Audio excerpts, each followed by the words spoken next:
Bismillahirrahmanirrahim. Assalamualaikum warahmatullahi wabarakatuh.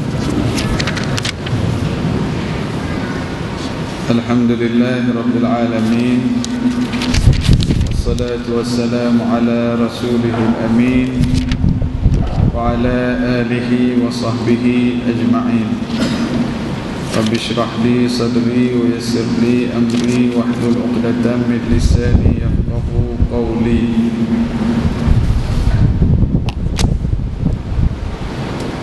Kepada yang ada Al-Quran, buka surah Al-Kahfi ayat nombor 60. Yang ada Al-Quran, buka surah Al-Kahfi ayat nombor 60.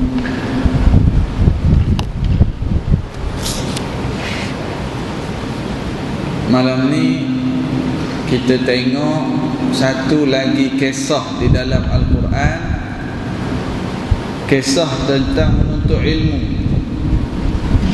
kisah berkenaan dengan menuntut ilmu. Kisah ini berlaku kepada Nabi Musa alaihi salam.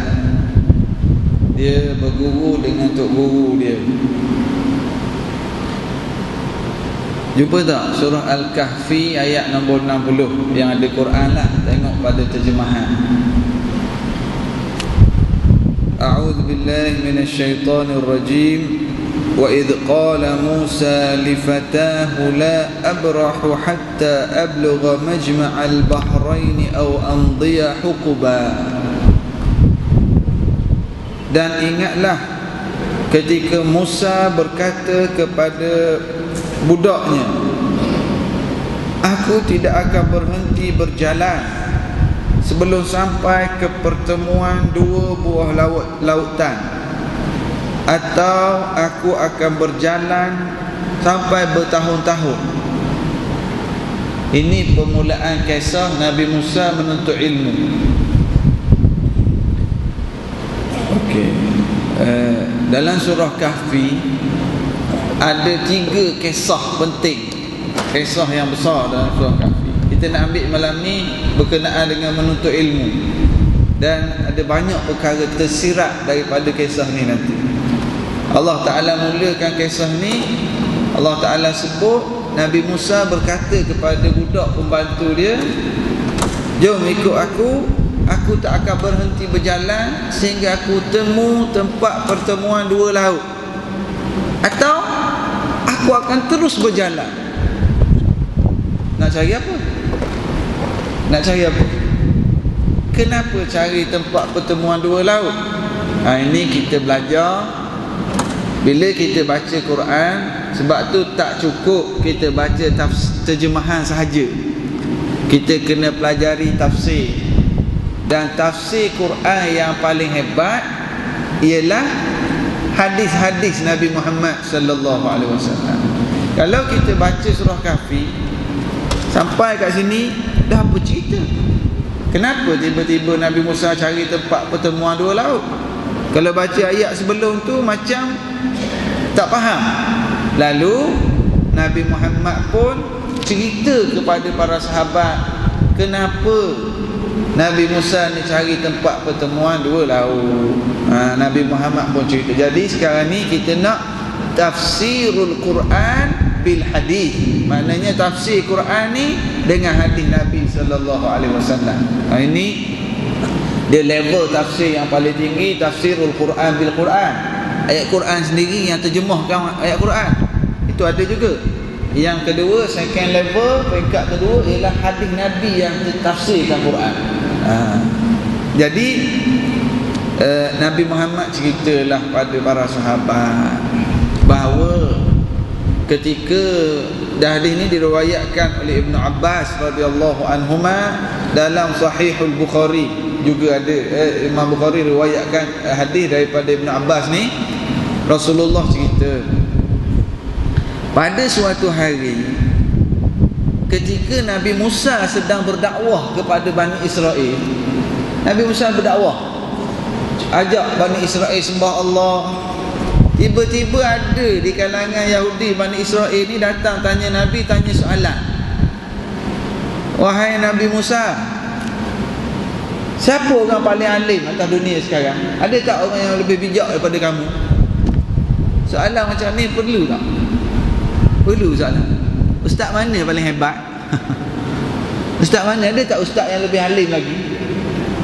Tapi soalan macam ni ada di kalangan kita yang suka duk cakap buat tu. Ustaz mana? Ustaz ni best, ustaz ni tak best, ustaz ni seronok, ustaz ni seronok. Nak tanya buat apa benda macam tu? Kita datang lah, tak kisahlah ustaz mana pun, datang kat kampung kita ni, kita hadirlah belajar. Ada ustaz, ada ustaz tu kita minat, ada ustaz tu kita tak minat. Itu tak ada masalah. Yang minat tak minat itu tak apa. Tapi kerja duk bandingkan yang ni dengan yang ni, itu bukan kerja perangai baik. Kita minat, kita datang.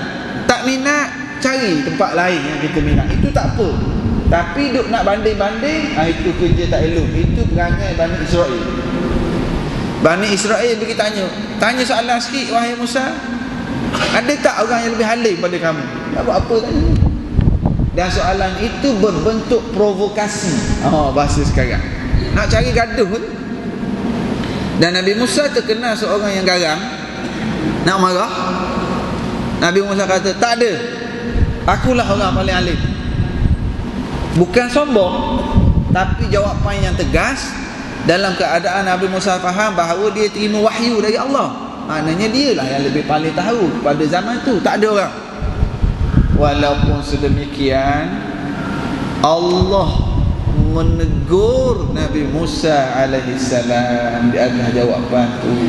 Allah Ta'ala kata, wahai Musa, ada lagi orang yang ada ilmu yang kamu tak tahu. Ada lagi orang yang lebih alim daripada kamu, wahai Musa.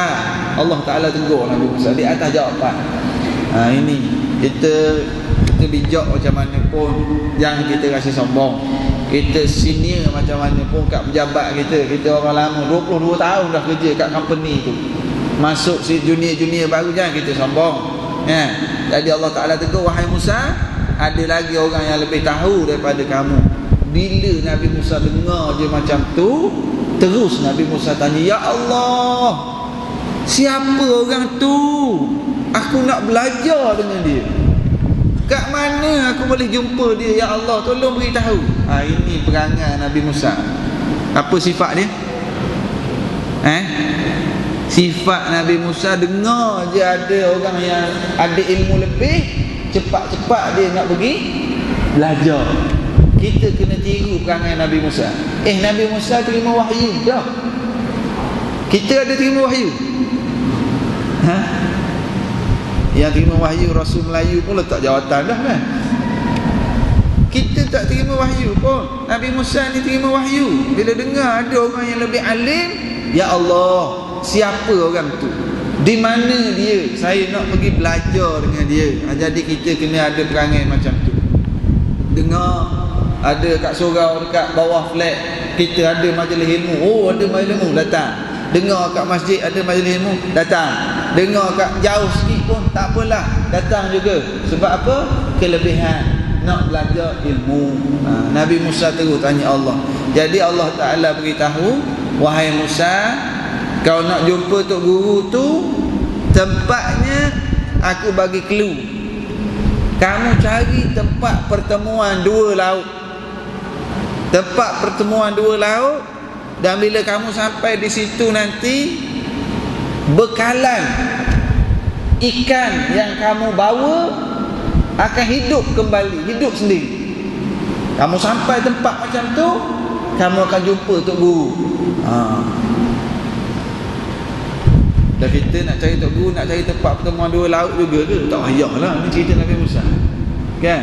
Tak payahlah kita nak datang masjid Islamiah ni, ustaz mana yang mengajar ikan yang aku bawa ni boleh hidup balik masuk dalam ikan. Tak payah.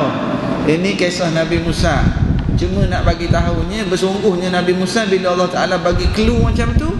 Ini masuk ayat nombor 60. Nabi Musa pun panggil budak, lifatahu, budak ataupun anak murid dia ataupun pembantu dia. Ada riwayat menyebut pembantu ni nama dia Yusha' bin Nun. Tak apalah nama apa pun, yang pastinya ada pembantu yang datang sekali.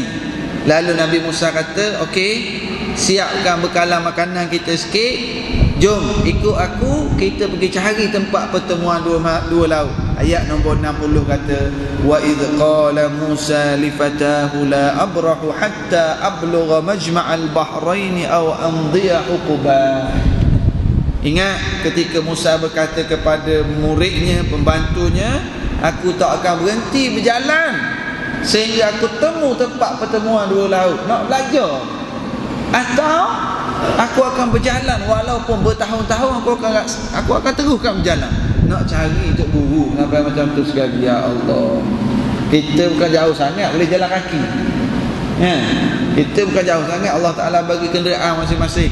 Di keliling kita sekarang banyak majlis ilmu, masjid, surau, boleh pilih saja. Kawasan kita ni, kawasan USJ, Subang Jaya, Puchong, Allahu Akbar. Tinggalnya nak dan tak nak aja. Alhamdulillah, kat sekitar kita 2-3 biji surau dekat flat-flat kita ni pun banyak majlis ilmu. Tak nak turun lift, terjun je kau tingkat tu. Kan? Banyak majlis ilmu. Kita takut nanti hari akhirat nanti kita nak jawab apa dengan Allah. Kita nak jawab apa? Majlis ilmu bawah aja, masjid sebelah rumah je, tiba-tiba kita tak datang. Nabi Musa rela berjalan bertahun-tahun. Lalu dia pun sedia bekal. Bekal masa tu dia bawa ikan. Dalam kitab tafsir menyebut dia bawa ikan apa kita panggil, yang masin, ikan kering. Dan dia letak dalam bekas dia lah. Dia tak ada Tupperware lagi masa tu. Yang 4 tingkat tu apa? Tak ingat semua. Siang pun tak ada lagi, Tupperware pun tak ada lah. Tengah ni panggil tenong. Tak ada. Jadi letak dalam bekas sikit. Dalam bekas lebih kurang dia letak ikan masin tu. Nabi Musa pun bagi tahu budak dia, jom ikut aku sehingga kita jumpa tempat pertemuan dua laut. Mereka berjalan. Falamma balagha majma'a bainihima nasiya hutahuma fattakhadha sabilahu fil bahri saraba. Mereka pun berjalan sampai di lalu ke tepi pantai, pertemuan dua laut. Kita panggil kalau Tanjung ni pertemuan muara sungai tak? Sungai dengan laut. Dia pertemuan dua laut. Panggil apa Kuala. Dia macam kalau sungai turun ke laut itu Kuala kan, ataupun Tanjung. Ni pertemuan dua laut, Atlantik dengan Pasifik, Laut Cina Selatan dengan Laut Pasifik. Tak apalah, yang pastinya mereka berjalan.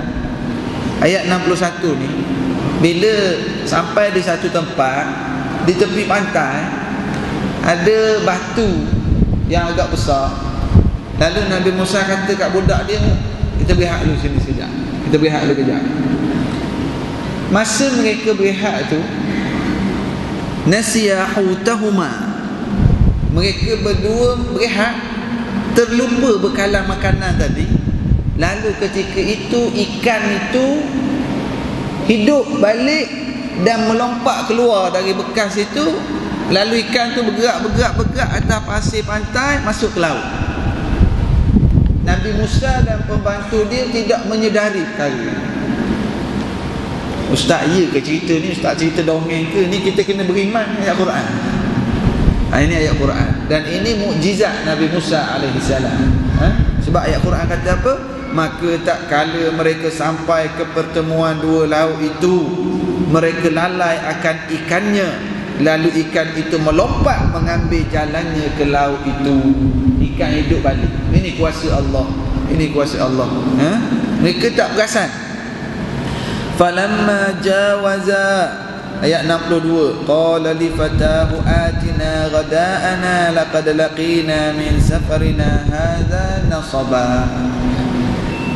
Mereka pun lepas berehat sekejap, Nabi Musa kata, jom kita sambung perjalanan. Lalu mereka pun sambung perjalanan.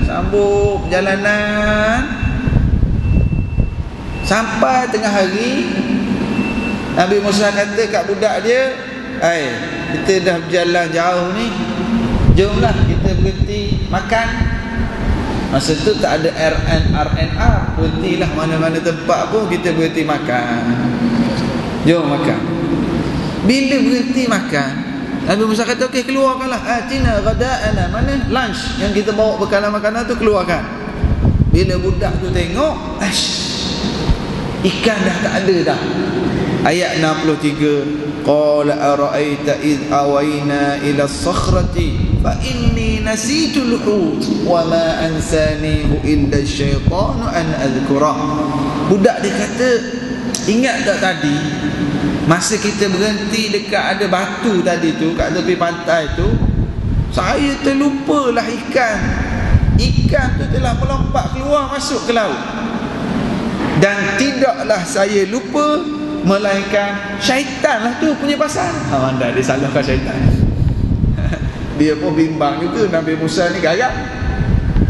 Dia kata, ingat tak tadi kita berhenti tu, masa tu ikan telah melompat keluar, saya terlupa. Dan saya terlupa ni syaitan lah punya pasal. Macam kita lah, Allah pergi pejabat, aku tak sembahyang subuh pagi tadi, syaitan lah punya pasal. Dia salahkan syaitan. Ya, syaitan. Jadi dia ni, dia nak cari alasan. Dia bimbang takut kena marah. Jadi dia kata, aku terlupa. Tidaklah aku lupa, syaitanlah punya pasal menyebabkan aku terlupa. Wattakhadha sabilahu fil bahri ajaba. Lalu ikan itu keluar menghadap ke laut dalam keadaan yang sangat-sangat menakjubkan, sangat-sangat aneh sekali. Qala dzalika ma kunna nabgh. Kata Nabi Musa, hei, tempat itulah yang kita duk cari selama ni. Allah Ta'ala dah bagi tahu aku, tempat yang kita cari, Tok Guru yang aku cari, ikan yang kita bawa ni akan hidup sendiri nanti. Itulah tempat. Fartadda ala atharihima qasasa. Lalu mereka berdua telah U-turn balik. U-turn ni bahasa saya lah. Irtadda ni maknanya patah balik. Irtadda dari sinilah perkataan murtad. Murtad ni apa dia? Murtad ni patah balik. Asal kafir masuk Islam, lepas tu kafir balik. Itu irtadda, murtad, maknanya dia U-turn balik. Tapi di sini bukan Nabi Musa murtad. Nabi Musa kata, situlah tempat kita cari. Lalu mereka berdua patah balik ke tempat yang mereka berhenti, yang ada batu tadi. Tengok, bersungguhnya nak belajar.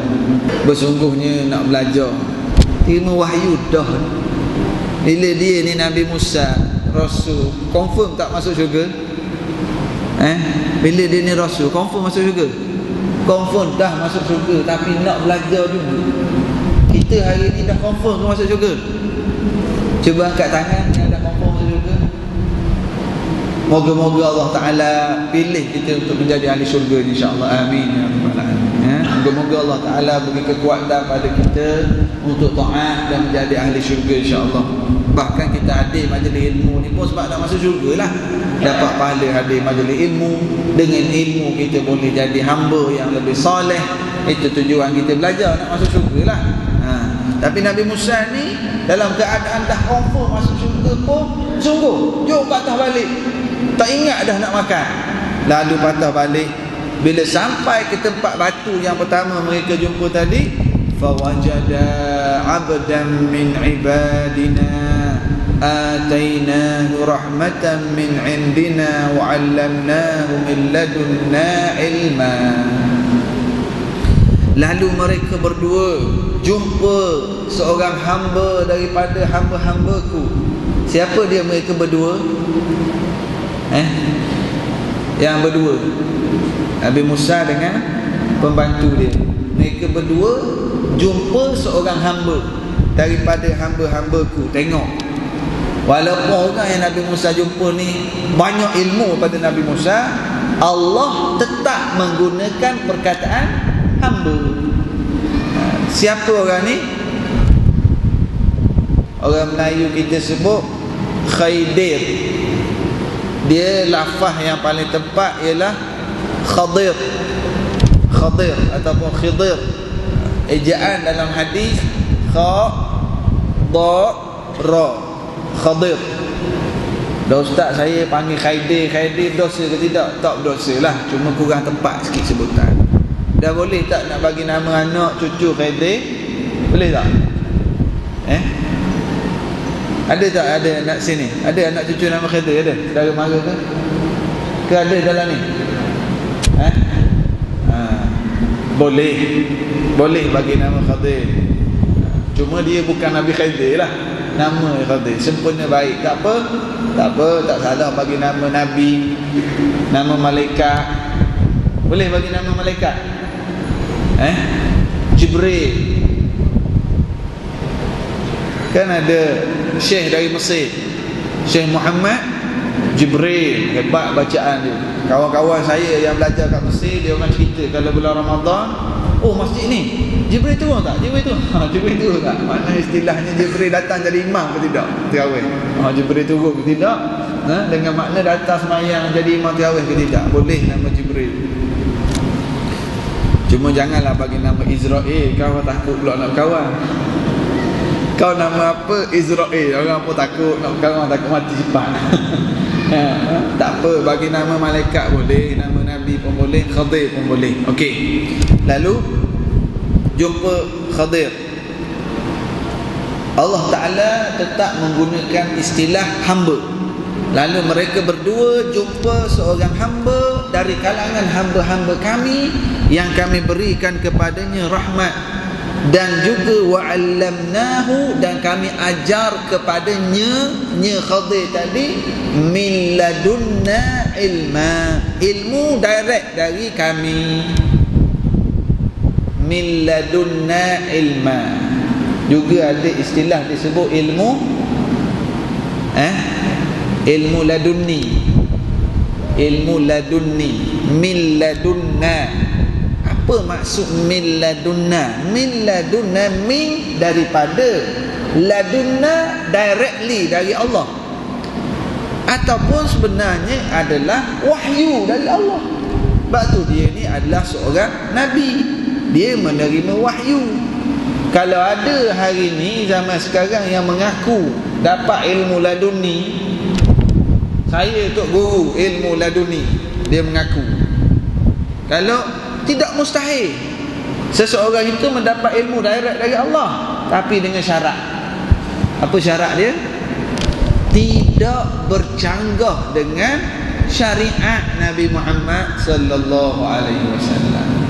Nanti Khadir akan ada tindakan-tindakan yang bercanggah dengan syariat, Khadir dapat wahyu dari Allah. Kalau orang zaman sekarang, dia kata dia ada ilmu laduni, lepas tu panggil, lepas tu tak sembahyang Jumaat. Dia ada ilmu laduni, tak sembahyang fardu, duk berzikir je. Itu sesat.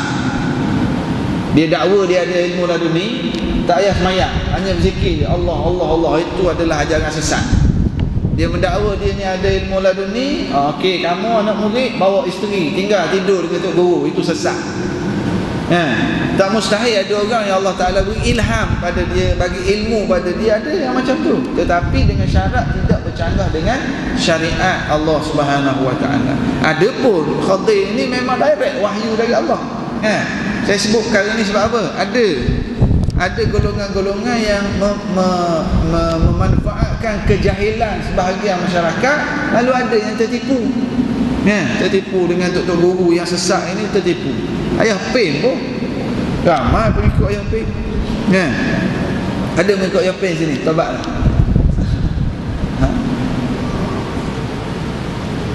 Datuk Seri Sami Belu. Bila Ayah Pen masuk kat Batu King kan, orang Hindu minum air kaki Ayah Pen. Datuk Sami Belu kata, mana-mana orang Hindu yang ikut Ayah Pen, itu orang Hindu yang murtad. Sami Belu kata orang Hindu murtad. Tapi ada juga mengikut. Ini maknanya dakwaan kadang-kadang orang kaya hebat-hebat yang tak sempat sangat nak ibadat, dia kira shortcut.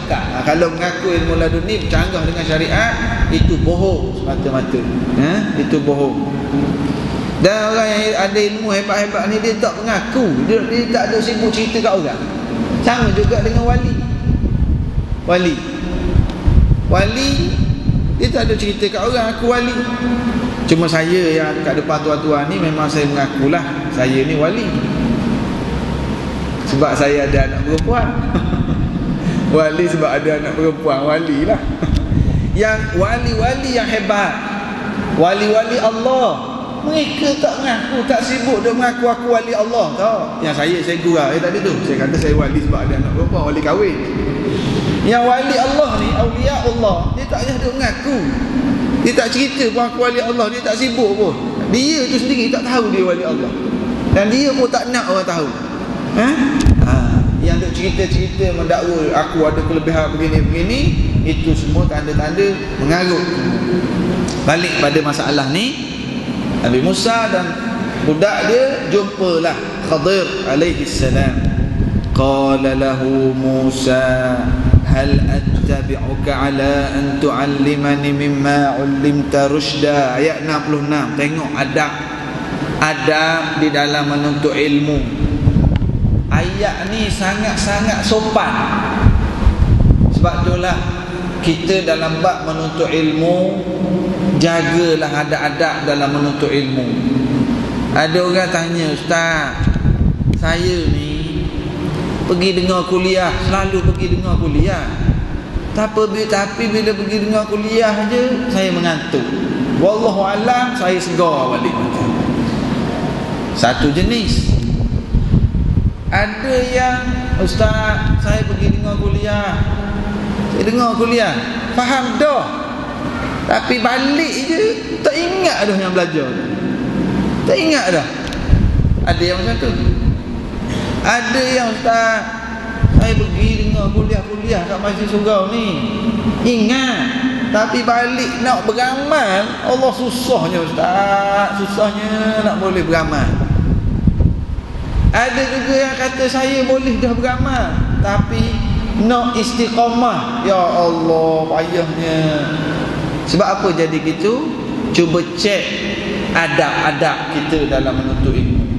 Sebab itulah ulama-ulama dulu di depan-depan kita, mereka letak bab adabul alim wal muta'allim, adab orang belajar dan orang mengajar, adab dalam menuntut ilmu. Yang pertama sekali, paling utama adab dalam menuntut ilmu ni, niat mesti ikhlas. Yang belajar, yang menyampaikan mesti ikhlas kerana Allah Subhanahu Wa Taala. Kemudian banyak lagi lah adab-adab di dalam menuntut ilmu, yang mana kita pada hari ini memang ada sedikit kekurangan. Ada sedikit kekurangan. Nak buat macam mana? Kita cubalah setakat yang termampu. Dia orang-orang yang berjaya, mereka ni bab menuntut ilmu sangat-sangat menjaga adab. Antara, mungkin saya boleh sebut contoh fenomena Malaysia sekarang ni, Al-Fadhil Ustaz Azhar Idrus. Ustaz Azhar, antara rahsia kehebatan beliau masa dia menuntut ilmu, ya Allah, menuntut ilmu dengan hadirnya awal, dengan duduk begitu sopan dengan guru, dengan khidmat dengan guru, sampai tok guru dia seorang itu diceritakan hujan lebat. Tok guru dia cakap kat isteri, kat kawan-kawan datang, Azhar akan sampai. Masa tu dia naik motor buruk lagi, umur dia 30-an, naik motor buruk lagi. Memang tok guru kata dia akan sampai, memang dia sampai dalam bab menuntut ilmu. Kita sesama sikit kita letih sikit, kita yalah, tapi tak apalah, lebih baik pada tak langsung. Kita baru je nak datang dengar kuliah, isteri kata, bang, malam ni saya tak berapa sihat, abang tunggu saya lah. Tak jadi nak pergi belajar, tambah lagi yang baru kahwin, Allah, baru jumpa tu sayang sangat nak tinggal. Jadi kemudian kita ni kadang-kadang orang nak beli barang, sayang nak tinggal bisnes, ada majlis ilmu, nak tinggal kedai. Masa maghrib ni lah orang banyak pelanggan singgah. Allah, kalau aku tak berniaga macam mana? Yang berniaga kat luar pun, waktu doa, waktu maksurat, waktu kuliah, jangan berniaga lagi, nanti tak berkat. Niaga pun tak berkat, ilmu pun tak dapat. Biar kita datang mana-mana masjid, duit dapat bisnes, berkat ilmu pun dapat sama. Antara banyak lagi ada adab sebenarnya. Adab. Jadi saya tak nak ulah panjang, mungkin kita boleh bincang satu sekali kuliah berkenaan dengan adab-adab ni. Kita bincang detail insya-Allah. Cuma Nabi Musa ni ayat dia cantik. Ayat 66. Hal attabi'uka ala an tu'allimani mimma ullimta rusyda. Allah, ayat dia cantik. Gini. Nabi Musa kata pada Khadir tadi, Tuan, boleh tak saya nak ikut Tuan supaya Tuan boleh ajar saya ilmu yang diajar kepada Tuan. Diajar tu diajar. Mana bukan ilmu milik kamu, Allah juga yang ajar. Sekali lagi, Tuan, boleh tak saya nak ikut Tuan supaya Tuan boleh ajar pada saya ilmu yang diajar pada Tuhan. Allah Akbar. Ayat yang sangat sopan. Boleh. Hal attabi'uka. Bahasa yang sangat sopan. Ini keberkatan, punca keberkatan sebenarnya. Jadi Nabi Musa tanya macam tu. Dia ni rasul dah, tapi sebab nak belajar dia tanya. Satu. Kemudian yang kedua, attabi', ikut. Antara cara yang sangat berkesan dalam nak menuntut ilmu ialah bermusafir bersama guru. Sebab tu Nabi Musa nak follow, I follow. Dia nak follow, dia nak ikut Khadir. Bukan saja dia belajar, dia ikut. Sebab itulah kadang-kadang kita dengar guru-guru kita, Ustaz Ismail kamu, Ustaz Harundin, Ustaz-Ustaz kita ramai yang buat package-package umrah, package-package bermusafir. Ikut mereka ni. Ada duit lebih, ambil kesempatan supaya selain daripada kita dapat ilmu yang melalui kuliah, tapi bermusafir bersama guru. Ini peluang untuk ilmu yang sangat hebat. Saya ada pengalaman. Ada seorang ahli fatwa dari negara Yaman datang Malaysia. Jadi saya kena iring dia di hotel. Dari Kuala Lumpur pergi Terengganu, pergi Kelantan, balik Kuala Lumpur balik. Saya kena terjemah dia punya ceramah. Jadi kita duduk sekali dengan dia di hotel, dalam kereta. Ya Allah, jumpa masjid, kejap. Nak terus semayang tahiyatul masjid. Syekh, kenapa Syekh? Tak apalah, aku datang Malaysia ni tak tahu lagi bila boleh datang. Aku tahiyatul masjid kat masjid ni. Moga-moga adalah nanti akan bersaksi di hadapan Allah di hari akhirat. Allah, kita dengar macam tu. Dia tu umur dekat 70 dah. Kita ni sengih je, tak semayang apa. Ya, sehingga semayang duha. Ada program turun dari hotel, tak sempat nak semayang. Semayang sunat dalam kereta. Lepas semayang sunat, dia kat belakang, saya kat sebelah depan tepi driver ni. Driver saya, dia belakang. Saya duduk cerita ilmu agama. Cerita. Kau nak tanya apa lagi aku? Tanyalah. Kita tanya, dia jawab. Apa kita ni salah orang tu, dia tengok dia belakang. Ya. Sakit dah leher kita ni. Habis dah tanya soalan, saya pun dah habis idea dah nak tanya, dia pun dah habis perkara dah nak terang. Kita pun pusing ke depan. Nak betul leher ni, habis dah cerita tu. Saya habis dah cerita, letih dah kita. Dia pun bagi saya, ni aku beli kitab ni satu dekat airport.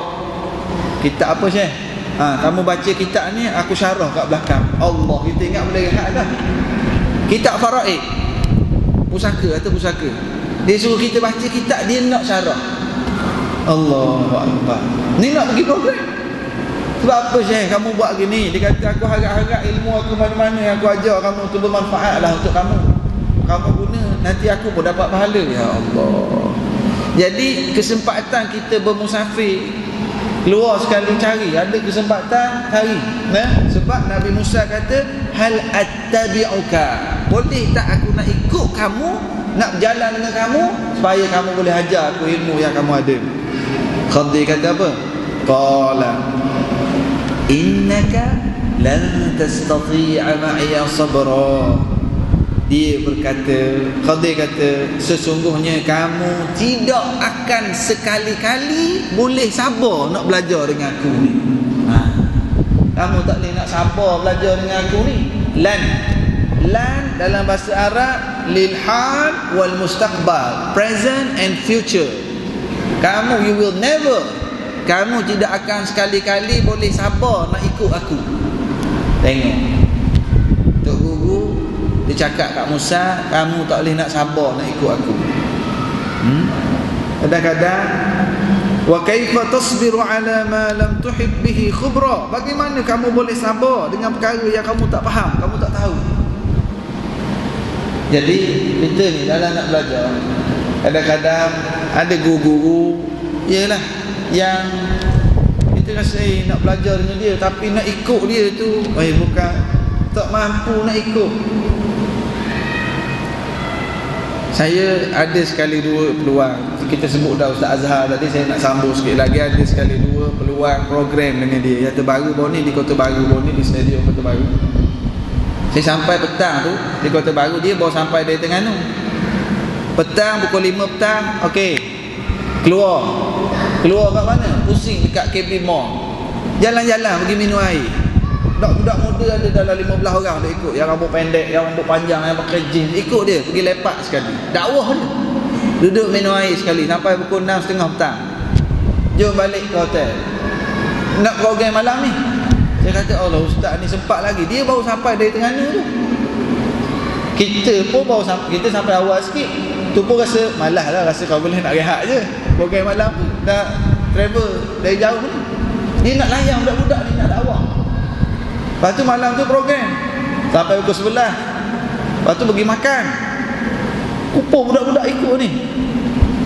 Saya esok pagi Jumaat flight balik KL dah, sebab khutbah kat Masjid Sunway ni. Dia pagi besok jadual keluar dengan budak-budak muda pergi ambil gambar, budak-budak muda di Kota Baru pergi ambil gambar, layak dakwah dia.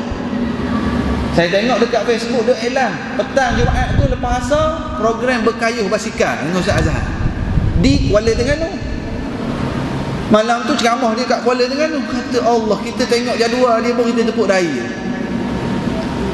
Nak ikut memang tak mampu nak ikut, tapi ada peluang nak ikut, nak belajar, carilah kesempatan. Nak bagi tahu ni, bukanlah saya nak kata dia ni khadir, dia tidak, na'udzubillah, tapi dia adalah contoh yang kita boleh buat, tunjuk contoh yang real pada hari ni. Dan kita na'udzubillah, kita tak ta'assub pada sesiapa, tapi nak tunjuk contoh yang senang, nampak depan mata. Kadang-kadang kita dalam nak belajar, kita tak mampu, tapi khatir ni pun memang dia kata, hei Musa, kamu nak ikut aku, kamu tak mampu. Kamu nak belajar dengan aku, kamu tak mampu. Kuliah maghrib biasanya sampai 8.50 je, yang hari Selasa 9.30 baru habis. Lambatnya ustaz ni habis. Mana nak balik tengok drama pula. Nak balik lah, nak dengar kuliah, kita dengar kuliah. Jadi khatir kata, kamu rasa kamu tak akan mampu nak ikut aku. Tapi Nabi Musa ni bersungguh. Nabi Musa jawab, ayat 69, qala satajiduni insya'allahu sabiran wala a'si laka amra. Tengok semangat nak belajar. Nabi Musa kata, Tuhan, insya-Allah kamu akan dapati aku boleh sabar untuk ikut kamu. Keazaman yang kuat. Tak apalah, saya nak belajar macam mana pun saya akan ikut Tuhan. Saya sanggup ikut Tuhan sebab saya nak ilmu yang ada daripada Tuhan. Ini keazaman satu. Yang kedua, walaupun kuat semangat, confident macam mana pun, jangan lupa sebut insya-Allah. Ini syiar, ini ucapan para nabi. Kalau boleh kita ni, biarlah ucapan insya-Allah berada di bibir mulut kita. Bukan saja di bibir mulut, SMS pun biar ada insya-Allah. Nak datang besok pukul apa? Besok pukul 10, insya-Allah. Dalam SMS pun kita biasakan insya-Allah. Boleh tak? Boleh tak? Insya-Allah. Ada yang terhangguk tu insya-Allah. Biar biasakan. Apatah lagi kalau kita mak ayah, kita biasa sebut insya-Allah, anak-anak dia akan automatically sendiri. Dia biasa dengar sebut insya-Allah, dia pun jadi ikut-ikut. Suami biasa sebut insya-Allah, isteri dia pun akan terikut-ikut. Mak selalu sebut insya-Allah, anak-anak pun insya-Allah dia akan terikut-ikut. Biasakan sebut insya-Allah. Kita azam nak buat, kita bersungguh, tapi jangan lupa ketentuan Allah. Tapi ada juga orang yang sengaja salah guna insya-Allah. Hari tu pinjam duit, kata hujung bulan nak bayar, ni dah tengah bulan dah, kenapa tak bayar lagi duit? Kan aku dah kata insya-Allah. Itu menyalahgunakan insya-Allah. Datang tak mesyuarat masjid, nak mesyuarat malam ni lepas isyak nanti, insya-Allah lah saya datang. Dia tak nak datang, sebut insya-Allah. Itu menyalahgunakan insya-Allah. Tadi Nabi Musa dia yakin nak belajar, insya-Allah dia yakin dia mampu, dia pun tak lupa sebut insya-Allah. Sebutlah insya-Allah, sebut insya-Allah. Walaupun dengan anak kecil kita, papa beli gula-gula, abah beli aiskrim, okeylah insya-Allah abah beli. Biasakan biar duduk di mulut kita. Malam ni kuliah kita sejam ni, kalau boleh lekat, boleh pegang insya-Allah satu tak apa dah saya rasa. Boleh amalkan insya-Allah. Boleh? Insya-Allah. Oh perempuan, ibu-ibu boleh? Tak dengar suara. Boleh tak? Boleh? InsyaAllah. Boleh tepati janji. Janji ditepati.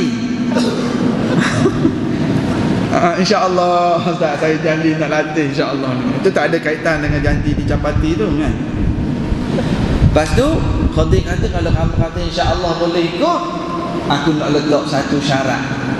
Apa syarat dia? Ayat nombor 70. Qala fa in ittaba'tani fala tas'alni an syai'in hatta uhditha laka minhu dhikra. Syarat, kalau kamu ikut aku, jangan tanya, ikut saja.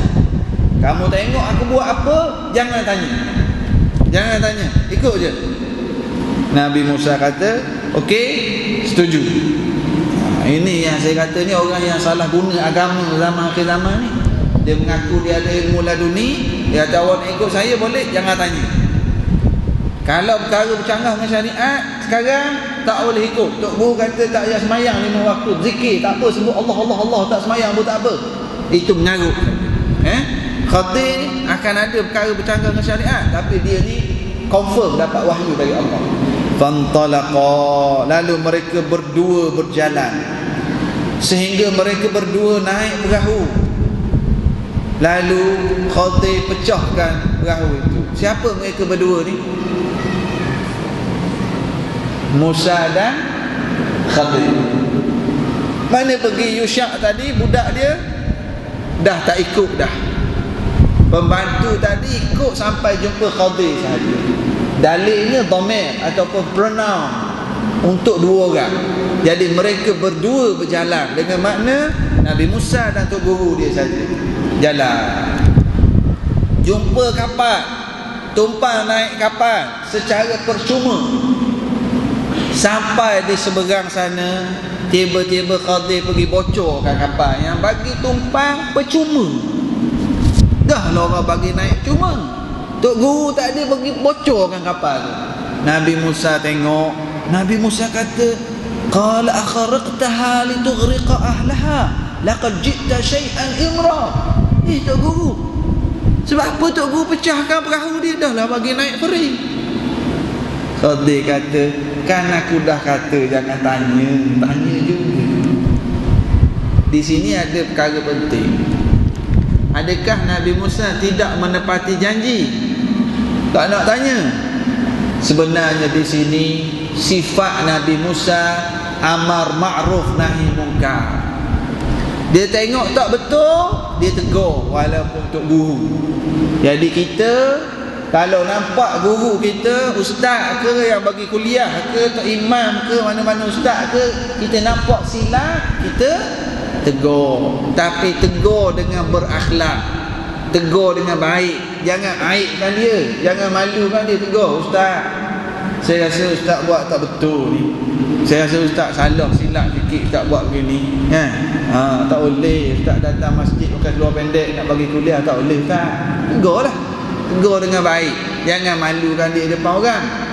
Kalau tak betul.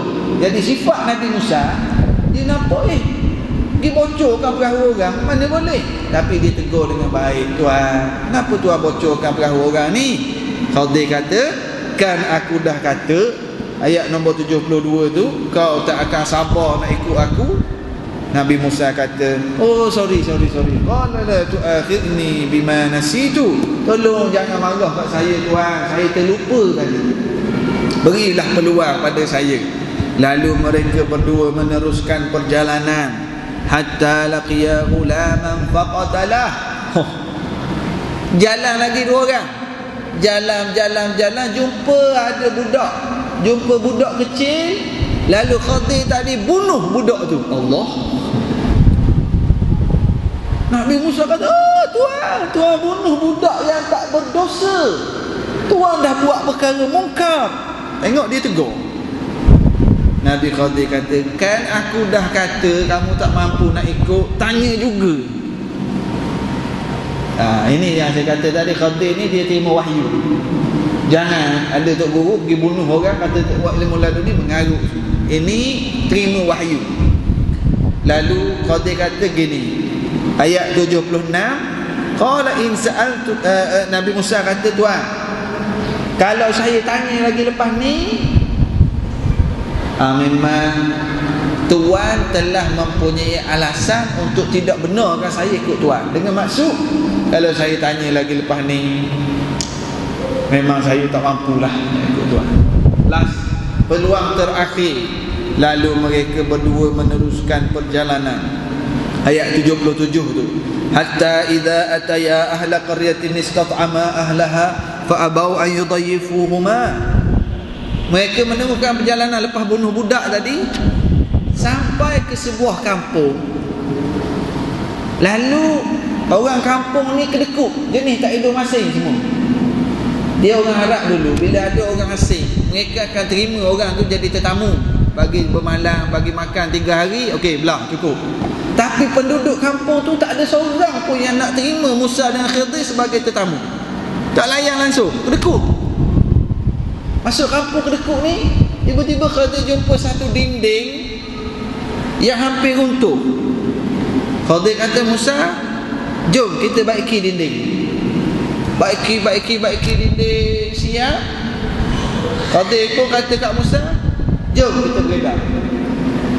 Nabi Musa kata, tuan, kita dah tolong baiki dinding, kenapa tuan tak ambil upah sikit?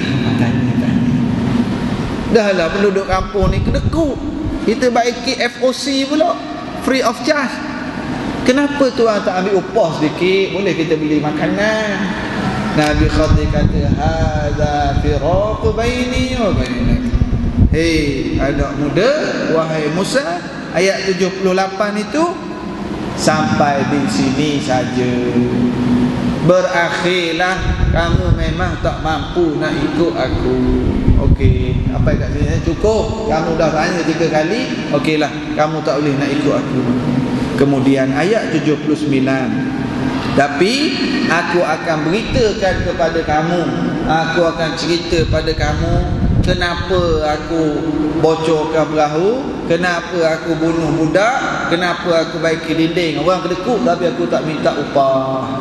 Nak sambung sekarang ke sambung minggu depan? Kita selesaikan malam ni kejap ya, boleh kan? Lalu Khadir kata, ada pun kapal yang aku bocorkan, kapal itu milik orang-orang miskin yang bekerja di laut. Jadi aku nak selamatkan perahu-perahu mereka, aku nak selamatkan kapal mereka, sebab di kampung tu rajanya sedang merampas perahu-perahu milik rakyat. Ada juga macam tu. Rajanya sedang merampas perahu-perahu milik rakyat. Jadi aku nak bocorkan perahu tu. Bila raja nak rampas, raja tengok perahu bocor, dia tak jadi nak rampas. Jadi aku nak selamatkan perahu milik orang-orang miskin. Dengan cara bocorkan perahu. Ini dalam kaedah qawaid fiqhiyah, dia panggil irtikabu akhaffid dararain. Apabila ada 2 mudarat, maka ambillah mudarat yang lebih ringan. Ada dua mudarat. Perahu kena rampas, mudarat tak? Mudarat. Perahu bocor, mudarat tak? Mudarat. Perahu bocor, mudarat. Perahu kena rampas, mudarat. Jadi nak pilih mudarat yang lebih ringan. Jadi pilihlah mudarat yang lebih ringan. Bocorkan perahu. Nak pilih bukan Islam dengan bukan Islam. Nak pilih mana satu? Nak jadi wakil kita di dewan. Ni bukan Islam, ni bukan Islam. Dua-dua bukan Islam. Tapi yang ni nampak bersungguh baik dengan orang yang bersungguh untuk Islam. Yang ni nampak baik dengan orang tak berapa bersungguh dengan Islam. Pilihlah yang mudaratnya lebih kecil. Ada faham? Ini panggil irtikab akhafud dararain. Yang mana satu? Yang warna apa ustaz? Pandai-pandai sendirilah. Cuma saya nak bagi tahu kaedah. Kaedah. Begitu kaedah. Kita nak terjemahkan sekarang. Sebab ada orang bisnes sekarang musim pilihan raya ni, Cina dengan Cina, bukan Islam dengan bukan Islam. Dia nak pilih mana? Pilih yang lebih kecil mudarat. Macam mana yang lebih kecil mudarat? Yang lebih baik dengan orang Islam yang bersungguh nak hidupkan masjid surau. Faham? Jadi pilih bocor perahu. Ini mudarat. Nak selamatkan perahu tadi daripada dirampas terus. Macam gini lah, tuan-tuan nak parking kereta, takut kereta tu kena klaim tayar, buang je lah tayar kereta tu masa parking tu. Pergi parking kereta, cabut tayar, tak kena klaim. Jadi sekarang ni khatib kata aku buat ni sebab Allah yang bagi tahu kat aku. Allah wahyukan. Adapun budak, wa ammal ghulamu fakana abawahu mu'minaini fakhashina an yurhiqahuma tughyanan wa kufra. Adapun budak yang aku bunuh itu, mak ayah dia baik. Jadi Allah Ta'ala tahu kalau budak itu dibiarkan membesar, budak itu akan menjadi sebab mak ayah yang baik tadi jadi sesat, anak jadi sebab. Ada orang macam tu. Sebab dia sayang sangat ke anak sampai dia jadi lara, ikut je anak-anak apa. Dia sayang sangat ke anak, anak duk bagi duit kat dia sampai dia tak taat pada Allah, taat pada anak. Sebab apa? Anak bagi 500 sebulan. Jadi Allah Ta'ala tahu dah budak ni kalau dia besar, dia membawa masalah pada mak ayah dia yang baik. Lalu Allah Ta'ala nak matikan budak ni, nak bagi anak yang lebih baik. Jadi kadang-kadang kita ada orang yang diuji mati anak.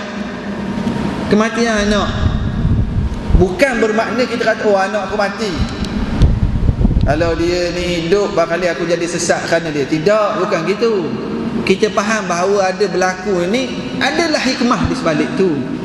Tak semestinya kita kata kalau dia tu hidup dia jadi jahat, kita jadi jahat. Tidak. Tetapi bahawa ada hikmah di sebalik apa sahaja ketentuan Allah. Yang ketiga, wa ammal jidaru, ada pun dinding yang nak terbalik tu milik dua orang anak yatim. Mak ayahnya baik. Bukan. Yang ni wa kana abuhuma salihah. Ayahnya soleh. Ayahnya baik. Dinding yang nak terbalik ni milik dua orang anak yatim, budak lagi. Ayahnya soleh. Jadi di bawah dinding ini ada harta pusaka milik dua anak yatim. Jadi Allah nak jaga harta milik dua anak yatim ni. Sebab apa Allah nak jaga? Sebab ayah anak yatim ni soleh.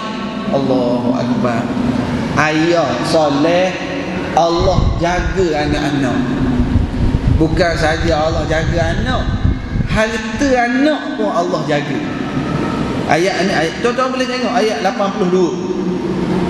Harta bawah dinding ni milik anak yatim. Ayah dia ni orang soleh. Jadi Allah nak jaga anak dan harta anak yatim. Allah suruh aku bina dinding ini. Sebab kalau terbalik dinding, orang kampung yang tak hidung masing kedekut tadi akan ambil harta-harta tu. Kesian anak yatim tu, budak lagi. Bila dia membesar, dinding ni okey, sehingga dia dewasa, dia pandailah nak menguruskan hartanya. Wahai Musa, setiap apa yang aku buat, 3 perkara yang kamu tak faham, ini adalah wahyu dari Allah. Allah yang suruh aku buat, sebab tu aku buat. Inilah ilmu direct dari Allah, kamu tak faham. Surah Al-Kahfi turunnya bila? Surah Al-Kahfi turunnya di zaman Mekah. Zaman Mekah orang Islam sedikit, orang Islam kena tindas.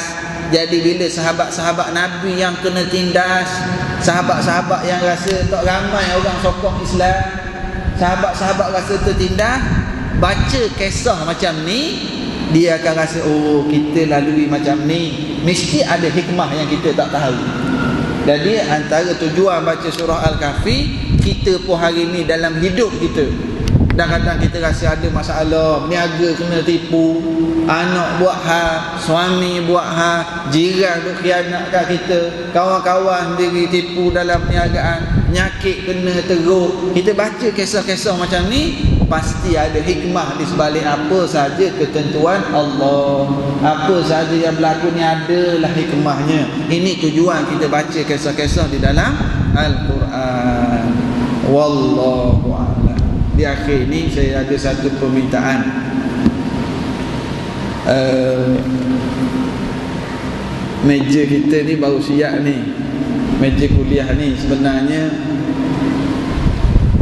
arwah mak saya, dia selalu datang ke rumah masa masjid ni belum guna lagi. Masa masjid ni duduk buat-buat dulu masjid ni, jadi mak ada datang kat rumah. Jadi saya selalu lalu kat sini, saya kata tu orang duk buat masjid tu, nak buat apa? Saya tanyalah arwah mak, kena ada pelaburan juga. Dia kata nak bagi apa, duit pun bukan banyak sangat, dia kata. Saya kata ginilah, nanti masjid siap, kita buat meja kuliah. Jadi ustaz-ustaz datang kuliah, kita buat meja tu, dapat pahala. Dia kata bolehlah, tapi dia meninggal sehari sebelum bulan Ramadan baru ni, masjid pun tak siap lagi. Jadi kita orang pun adik-beradik ni, bila adalah sedikit yang dia tinggal duit pusaka tu, saya bagi tahu kat adik-beradik, kena allocate tolak sedikit. Niat arwah kata nak buat meja ni, meja kuliah ni. Jadi alhamdulillah, cuma saya sebenarnya yang lembab sikit, baru siap berapa bulan baru siap. Sebab kita nak cari tempat yang buat yang okey sikit lah. Dan alhamdulillah siap baru ni. Jadi saya nak minta sekali, kalau boleh malam ni, boleh tak kita baca Al-Fatihah sekali, kita hadiahkan kepada arwah, boleh Al-Fatihah. Bismillahirrahmanirrahim. Alhamdulillah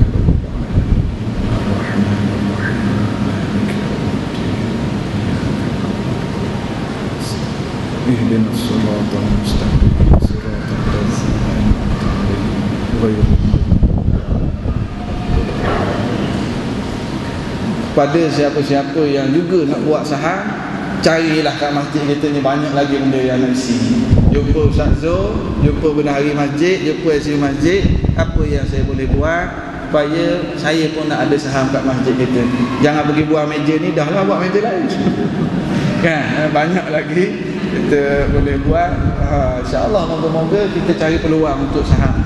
Fikir tengok, oh ustaz nampak macam kipas tak cukup lagi, sementara ni orang duduk kat situ agak panas, saya nak tambahlah kipas 4 biji, moga-moga orang selesa nak semayang, boleh buat kan? Sementara kipas kita siap, ataupun ada nak buat apa-apa nak dibuat ni, tanya, pergi jumpa bendahari, jumpa JK, jumpa imam, apa yang saya boleh buat. Moga-moga kita pun boleh buat saham kita sama. Wallahu a'lam. Assalamualaikum warahmatullahi wabarakatuh.